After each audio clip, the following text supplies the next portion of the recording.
नमस्कार। गुजरात समाचार टेलिविजन द्वारा प्रस्तुत न्यूज बुलेटिन में आप सौનું हार्दिक स्वागत है। આજના મુખ્ય સમાચાર આ પ્રમાણે છે।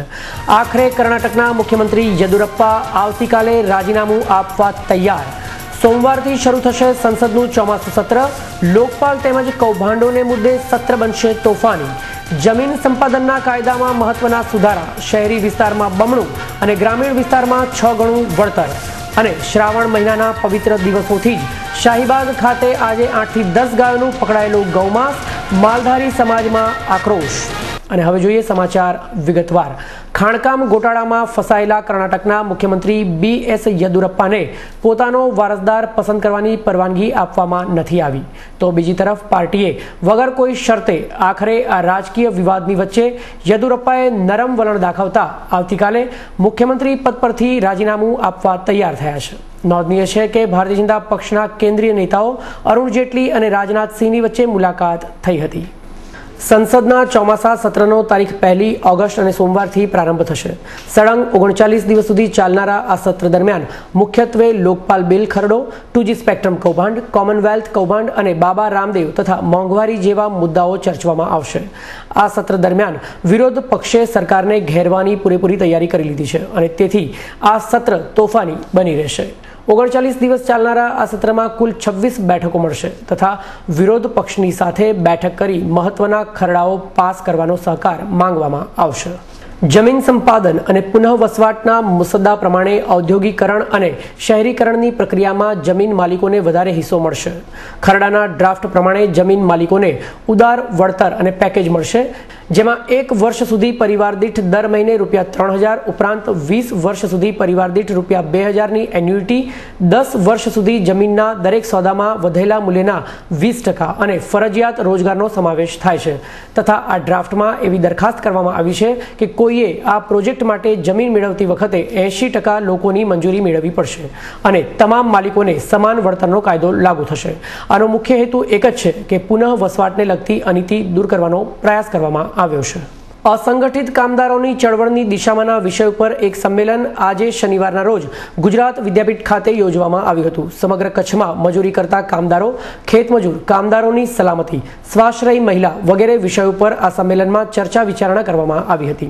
आ परिसंवाद में जाणीता एडवोकेट गिरीशभाई पटेल, असंगठित क्षेत्रना कामदारों समितिना सह कन्वीनर श्री गीता रामकृष्णन तथा सेवाना अग्रणी श्री मीराई चेटर्जी वगैरह संबोधन आप्युं हतुं।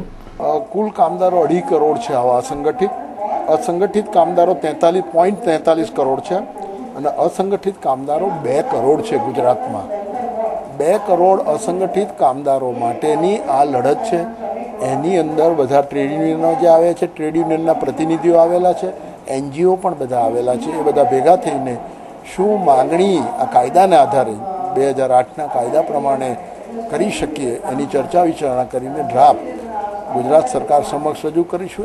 गौ हत्याना मामले ताजेतरमां ज एक सभा योजवामां आवी हती अने तेमां पोलीस अने सरकारनी विरुद्ध उग्र विरोध दर्शाववामां आव्यो हतो। तेम छतांय आज शाहीबाग विस्तारमां गौमांस भरेली एक मिनी ट्रक बंद पड़ी जता तेना चालको पलायन थई गया हता, जेनी जाण स्थानिक लोको द्वारा पोलीसने करवामां आवता आ गौमांस भरेली ट्रकने शाहीबाग पोलीस स्टेशने लाववामां आवी हती। आज श्रावण मासनो पहलो दिवस छे अने आज सवार लोको केम्प हनुमानना दर्शने जाय छे अने रस्तानी अंदर आवी रीते गाड़ी मळे छे एटला एक सर्वजनक बात छे के गो हत्या अने टोटल जैन वस्तीनी वच्चे गाड़ी ऊभी रही थी। टोटल जैन समाजना लोको अने एनो लोही टपकतुं हतुं त्यारे पाणीना नळनी जोड़े कनेक्शनमां ए पाणी अंदरमां लोही जतुं हतुं। अमारी आंखो देखी घटना। जेनी जाण गौपालकोने थता तेओ पोलीस स्टेशने एकठा थया हता अने पोतानी कतल थयेली गायोने जोईने मालधारीओए पोलीस अने सरकारनी सामे आक्रोश व्यक्त कर्यो हतो। अत्यारे गाड़ी शाहीबाग पोलीस स्टेशन में पकड़ाई है। ये पण अत्यारे गायना सींगड़ा है, आँखों अने गाय ज छे तो एफएसएल करे छे। गायो कतले आम कपाय छे। आ मालधारीओनुं केटले लई जशे ये अमने खबर नहीं पड़ती। अमारा मालधारीओने बहुत तकलीफ है। कतले आम गायो कापे छे। अमने वारंवार विनंती करीए सरकारने पण अमारुं मालधारीओनुं कंई सांभळता नथी। નાના મોટા વરસાદી ઝાપટા પડવાથી શહેરમાં સતત ભેજવાળું વાતાવરણ થઈ ગયું છે, જેના કારણે વાયરલ ફીવર, ફંગસ અને બેક્ટેરિયાથી થતા વિવિધ રોગોમાં 20% વધારો થઈ ગયો છે, જેમાં ખાસ કરીને માથાનો દુખાવો, તાવ, મેલેરિયા, ઝાડા ઉલટી અને ટાઇફોઇડ તથા ચામડીના રોગોનું પ્રમાણ વધવા પામ્યું છે, જેથી આ સિઝનમાં ખાસ કરીને ડાયાબિટીસ, બ્લડ પ્રેશરથી પીડાતા વૃદ્ધો, સગર્ભા મહિલાઓ અને બાળકોએ ખાસ તકેદારી રાખવી તેવું ડોક્ટર્સે જણાવ્યું છે. જામનગર સહિત સમગ્ર ગુજરાતમાં ભારે ખળભળાટ મચાવનાર રંજન શુક્લ ટ્રિપલ મર્ડર કેસનો ચુકાદો આજે જામનગરની સેશન્સ કોર્ટ દ્વારા આપવામાં આવ્યો હતો, જેમાં મુખ્ય આરોપી ભવન સોઢાને ફાંસીની સજા આપવામાં આવી હતી અને તેના પુત્ર પંકજને 7 વર્ષની સજાનો હુકમ કરવામાં આવ્યો હતો. ઉલ્લેખનીય છે કે જામનગરના 3 દરવાજા નજીક આવેલા શ્રી સદન નામના મકાનમાં 2000ની સાલમાં રંજન શુક્લ તેની 16 વર્ષની પુત્રી અવની અને 14 વર્ષના પુત્ર દેવદત્તની ઠંડે કલેજે હત્યા કરી લાશના ટુકડાઓ કરી કોથળામાં ભરીને રાજકોટના મિયાણા રોડ પર ફેંકી દેવામાં આવ્યા હતા. આજના દિવસે અમાસ છે, એટલે કે ભાવિક ભક્તો માટે અમાસથી જ દશામાના વ્રતનો પ્રારંભ થઈ ગયો છે. આ વ્રતના મહિમા અનુસાર વૈભવ, સુખ અને સમૃદ્ધિ અર્થે ભક્તો દ્વારા દશામાની 10 દિવસ સુધી પૂજા આરાધના કરવામાં આવશે. આ વ્રત ગરીબ તવંગર બધા જ કરે છે, જેથી માતાજીનું પોતાના જ ઘરમાં સ્થાપન કરી 10 દિવસ સુધી પૂજાપાઠ કરવામાં આવશે. આ વર્ષે અમદાવાદમાં પીઓપીની મૂર્તિઓ બનાવવામાં આવી છે, તેમજ તો કોઈ જગ્યાએ ઇકો ફ્રેન્ડલી મૂર્તિઓ પણ જોવા મળે છે. આ વર્ષે સૌથી વધુ મૂર્તિઓ અમદાવાદમાં બની છે. શ્રી લબ્ધિ સ્વર્ગારોહણ સુવર્ણ વર્ષ પ્રસંગે 18,250 સામૂહિક ઉપવાસની ભવ્ય લબ્ધિ શ્રદ્ધાંજલિ મહામહોત્સવનું આયોજન કરવામાં આવ્યું છે.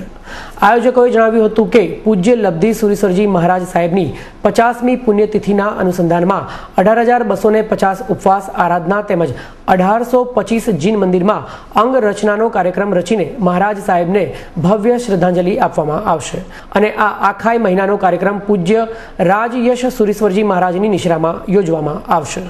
ખાનપુર વિસ્તારના રિમાન્ડ હોમથી ભવન્સ કોલેજના મુખ્ય માર્ગ પર એક વિશાળ વડનું ઝાડ ધરાશાયી થઈ ગયું હતું. જોવાની વાત એ છે કે સદભાગ્યે ત્યાંથી કોઈ પણ રાહદારી કે વાહન ચાલકને કોઈ પણ ઈજા થઈ ન હતી, પરંતુ એ આખું વિશાળ જૂનું ઝાડ રસ્તાની વચ્ચે આડું પડી જતા ટ્રાફિક જામ થઈ ગયો હતો. સ્થાનિક લોકોએ ત્યાંથી ઝાડની ડાળીઓ હટાવી પોતાનો રસ્તો બનાવી લીધો હતો. હિન્દી સુપરહિટ ફિલ્મ મોહબ્બતેથી અભિનેત્રી તરીકે પોતાની કરિયર શરૂ કરનાર અભિનેત્રી પ્રીતિ જાંગિયાનીએ હવે ફિલ્મ નિર્માણ ક્ષેત્રે ઝંપલાવ્યું છે, જેના ભાગરૂપે આજે તે અમદાવાદ ખાતે પોતાની પ્રથમ હિન્દી ફિલ્મ સહી દંદે ગલત બંદેના પ્રમોશન માટે આવી હતી. સાથે તેના કલાકાર પતિ પ્રવીણ દબાસ અને ફિલ્મના બીજા નવા કલાકારો પણ આવ્યા હતા. પ્રીતિએ ફિલ્મ નિર્માણ અને અભિનય ક્ષેત્રે હવે કેવી રીતે બેલેન્સ કરશે તે સંદર્ભે વાત કરતા જણાવ્યું હતું કે क्योंकि मैंने ये फिल्म प्रोड्यूस की है सही दंदे गलत बंदे की मैंने एक्टिंग छोड़ दी है, ये बिल्कुल गलत होगा.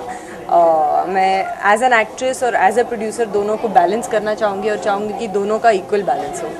અને હવે જોઈએ આજના હવામાન સમાચાર. આજનું અમદાવાદનું મહત્તમ તાપમાન 32 ડિગ્રી સેલ્સિયસ, લઘુત્તમ તાપમાન 28 ડિગ્રી સેલ્સિયસ રહ્યું હતું, જ્યારે બરોડા મહત્તમ 31 ડિગ્રી, લઘુત્તમ 27 ડિગ્રી, સુરત મહત્તમ 29 ડિગ્રી, લઘુત્તમ 27 ડિગ્રી, રાજકોટ મહત્તમ 30 ડિગ્રી, લઘુત્તમ 25 ડિગ્રી અને ભુજનું મહત્તમ તાપમાન 32 ડિગ્રી સેલ્સિયસ અને લઘુત્તમ તાપમાન 26 ડિગ્રી સેલ્સિયસ રહ્યું હતું.